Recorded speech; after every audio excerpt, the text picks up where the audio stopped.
While country selection is a major part of any international and global strategy, companies also need to dig deeper into their own resources. It's not just a matter of the biggest markets, the wealthiest customers, and the lowest trade risks.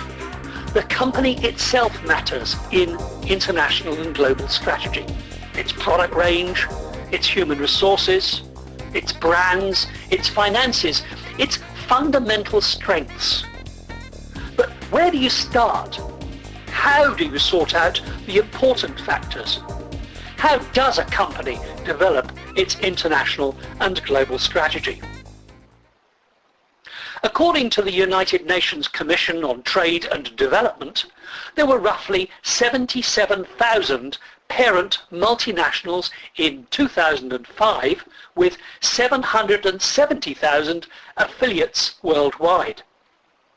This means that many thousands of companies have found answers to these questions. They have developed, perhaps effectively, perhaps badly, international and global strategies. And companies have been accelerating their international expansion. For example, the total assets of foreign affiliates grew over 20 times between 1982 and 2005. And employment in those companies tripled over the same time. So how have the companies done this? Well, there's good news and bad news. The good news is that we have some strategic insights that we will explore in this film. The bad news is that there is no magic formula.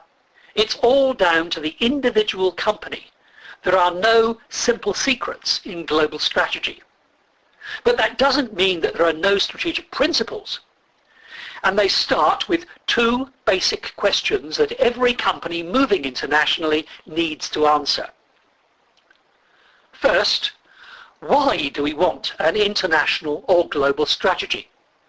What is the purpose of such a strategy, and why will the benefits exceed the costs to our organization?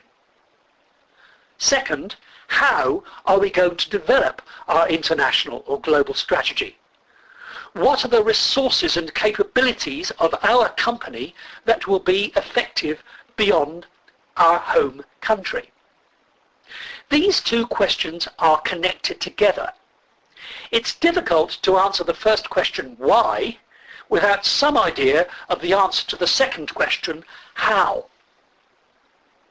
The reason relates to the special nature of international and global expansion. For most companies, international expansion comes after the company has become established in its home country. For example, Google began in the United States before extending its search engine technology to other countries, languages, and cultures. This means that a home-based company has already developed its resources and capabilities, at least in part, before it goes international. Its services, its factories, its brands, its people, its customers and its finance are all broadly in place in the home market. Even for small companies, the why go global question is therefore not about a company starting from nothing. It's about why and how it wants to use its home-based resources outside the home country. Even a global brand like Volkswagen began by developing its product in its home country, Germany. Thus, the why and the how of international and global strategy are connected together. And we'll look at the why in more depth in part 2 and the how in more depth in part 3 of this film.